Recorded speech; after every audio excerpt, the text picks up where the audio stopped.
Hello everyone, welcome to today's discussion on CSAT Civil Services Aptitude Test। नया वर्ष आने वाला है। आप सभी लोग जो है वर्ष 2025 सिविल सर्विसेज एग्जाम्स की तैयारी में जुटे होंगे और उसी के तारतम्य में मैं आज जो है प्रिलिमिनरी एग्जामिनेशन का जो सबसे इम्पोर्टेंट पेपर है जनरल स्टडीज पेपर 2 जिसे CSAT कहा जाता है। अभी प्रीवियस ईयर पेपर में पिछले एग्जाम में देखा जाए तो कई ऐसे स्टूडेंट्स हैं कि जो कि GS पेपर 1 में बहुत अच्छा परफॉर्म किए थे लेकिन CSAT में डिस्क्वालीफाई हो गए और डिस्क्वालीफाई होने के कारण जो है वो अगले स्टेज में यानी मेंस एग्जाम्स में नहीं पहुंच पाए। तो जो साल भर का जो मेहनत था वो खराब निकल गया।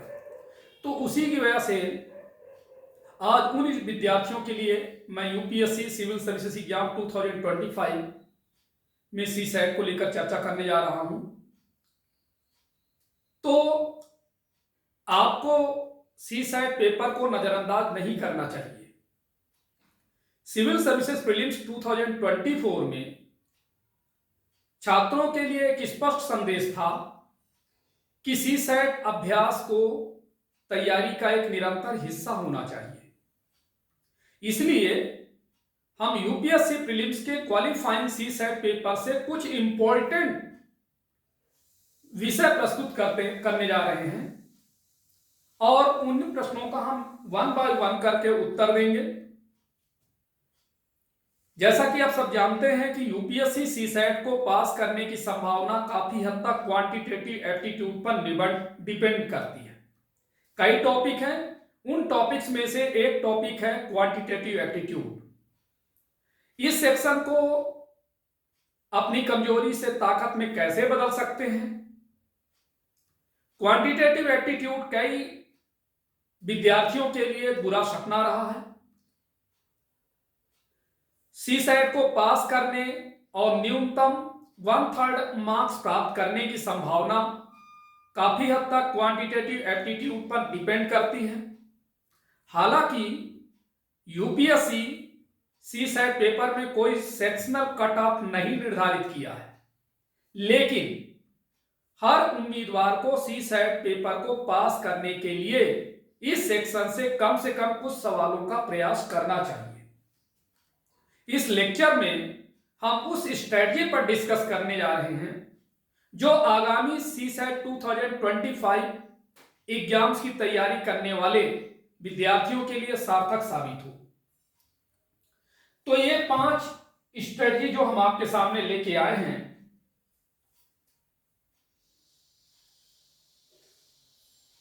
तो ये देखिए 5 स्ट्रेटजीज जिस पर हम चर्चा करेंगे।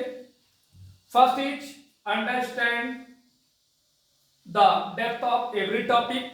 इसका मतलब यह है कि हर विषय की गहराई को समझें।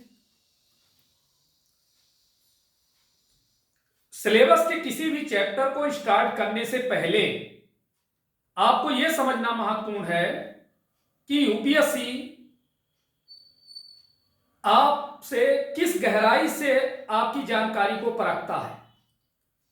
कभी कभी मार्केट में उपलब्ध किताबें और टेस्ट सीरीज के क्वेश्चंस पेपर UPSC की आवश्यकताओं को पूरा करने के लिए आवश्यक गहराई को कवर नहीं कर पाते हैं। तो आइए इस पॉइंट को स्पष्ट करने के लिए UPSC द्वारा पूछे गए प्रश्न पर हम विचार करें। जैसा कि देखिए आपके सामने क्वेश्चंस है 2,22,333 plus 3,33,222 is divisible by which of the following numbers. यहां पर देखिए वर्ड है डिविजिबल यानी विभाजिता, कि ये संख्याएं निम्नलिखित में से किस संख्या से विभाजित होंगी। तो आमतौर पर जब हम नंबर सिस्टम पर इस चैप्टर को कवर करेंगे तो हमारा प्राइमरी अटेंशन विभाजिता नियम, test of divisibility rule, types of numbers, units digits के कॉन्सेप्ट पर यानी इकाई अंकों की अवधारणा पर होता है। हम अलग अलग सब्जेक्ट्स पर प्रश्नों को हल करने का प्रयास करते हैं। हालांकि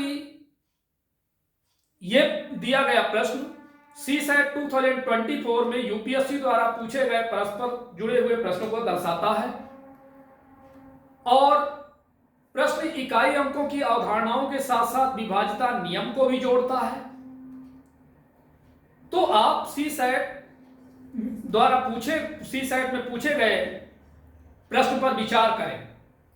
तो देखिए, जब आप 8, 9, 10th में आप स्कूलिंग के दौरान अध्ययन करते हैं तो अंक गणित का जो पहला चैप्टर होता है नंबर सिस्टम, वहां पर नंबर्स के प्रकार, डिविजिबिलिटी रूल्स आपको अच्छे से लर्न होने चाहिए कि कोई भी नंबर 2, 3, 4, 5, 6, 7, 8, 9, 10 से कैसे डिविजिबल होता है, ये आप पढ़ चुके हैं। यदि ये चीजें कॉन्सेप्ट आपका क्लियर है तो क्वेश्चन को बहुत अच्छे से कर सकते हैं। अब हम लेने जा रहे हैं next question. A can X contains 399 liters of petrol and A can Y contains 532 liters of diesel. They are to be bottled in bottles of equal size so that the whole of petrol and diesel would be separately bottled. The bottle capacity in terms of liters is an integer. How many different bottle sizes are possible? इसका मतलब हिंदी में यह है कि X में 399 litre petrol है और Y में 532 लीटर डीजल है। उन्हें बराबर आकार की बोतलों में भरा जाना है ताकि पूरा पेट्रोल और डीजल अलग अलग बोतल बंद हो जाए। लीटर के संदर्भ में बोतल की क्षमता एक पूर्णांक है। कितने अलग अलग बोतल आकार संभव है? तो इस प्रश्न पर पहली नजर यदि आप डालें तो हमें लगता है कि यह एलसीएम यानी लोएस्ट कॉमन मल्टीपल या हाईएस्ट कॉमन फैक्टर से रिलेट है। हालांकि अंतिम पंक्ति की गहरी समझने से भी यह पता चलता है कि यह फैक्टराइजेशन यानी गुणनखंड के विषय से है।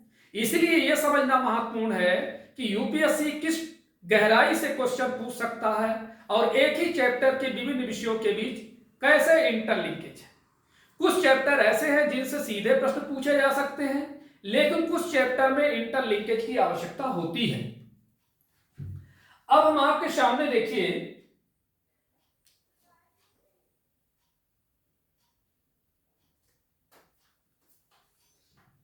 Next formula sheet. जैसा कि आप सब जानते हैं कि क्वांटिटेटिव एप्टीट्यूड के अधिकांश चैप्टर फार्मूला बेस्ड होते हैं, जिसमें एवरेज, औसत, प्रतिशत यानी परसेंटेज, माप, समय, गति, दूरी, समय और कार्य आज जैसे चैप्टर में शामिल होते हैं। हमेशा चैप्टर वाइज फार्मूला शीट बनाने की सलाह दी जाती है और सूत्रों के अलावा क्वांटिटेटिव एप्टीट्यूड में किसी भी क्वेश्चन को हल करने के लिए कुछ स्पेसिफाइड सब्जेक्ट्स या स्पेसिफिक शॉर्टकट का भी उपयोग किया जाता है और लास्ट समय में रिवीजन के लिए चैप्टर वाइज तरीके से सूत्रों के साथ साथ शॉर्टकट शामिल करना एक बुद्धिमानी वाली रणनीति होगी, क्योंकि वहां पर आपके पास लिमिटेड टाइम होता है। नेक्स्ट इज क्वेश्चन प्रैक्टिस, प्रश्न अभ्यास। ये देखिए बहुत ही महत्वपूर्ण बात है कि खासकर क्वांटिटेटिव एप्टीट्यूड जितना ज्यादा प्रैक्टिस करेंगे उतना ज्यादा एक्यूरेसी डेवलप होगी। खासकर उन विद्यार्थियों को ज्यादा डिफिकल्टी आती है जो ह्यूमैनिटीज सब्जेक्ट से बिलोंग करते हैं, उनका बैकग्राउंड होता है, वो मैथ्स को देख के घबरा जाते हैं। लेकिन यहाँ पर घबराने की कोई आवश्यकता नहीं है। केवल आप रीडिंग और रिवीजन के बारे में ही नहीं, क्वांटिटेटिव एप्टीट्यूड से जो क्वेश्चन अधिक से अधिक हल करेंगे उतना ज्यादा आपके लिए फायदेमंद रहेगा। और प्रश्नों का अभ्यास करते समय उन चैप्टर पर अधिक ध्यान केंद्रित करें जो यूपीएससी द्वारा हमेशा पूछे जाते हैं, क्योंकि कई ऐसे चैप्टर होते हैं उनसे सवाल नहीं पूछे जाते। तो सबसे पहले देखिए यहाँ पर जो क्वांटिटेटिव एप्टीट्यूड के अंतर्गत जो टोटल टॉपिक्स होते हैं उनको हमने दो कैटेगरी में डिवाइड किया है। Category A and category B.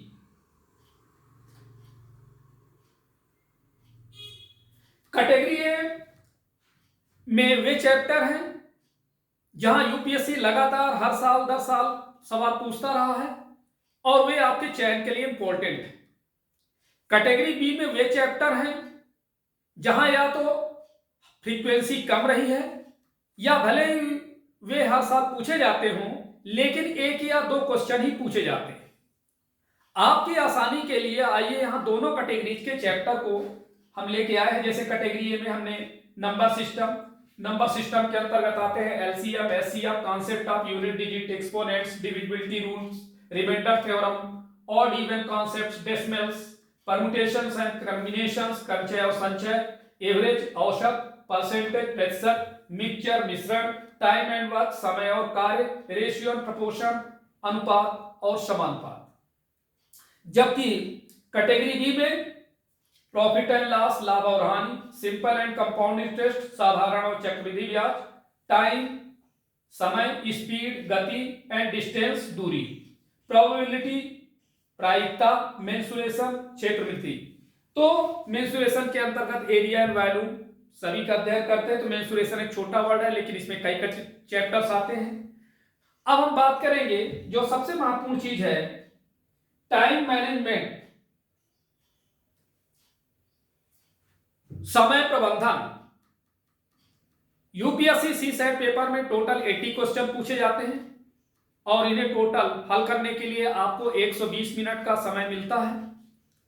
इसका मतलब यह हुआ कि प्रत्येक क्वेश्चन के लिए औसतन 1.5 मिनट का समय होता है। कोई यह तर्क दे सकता है कि आपको पेपर में कम से कम 1/3 अंक प्राप्त करने के लिए सभी प्रश्नों को हल करने की आवश्यकता नहीं है, लेकिन फिर भी सीसैट पेपर में 1/3 मार्क्स प्राप्त करने में गति एक निर्णायक कारक होगा।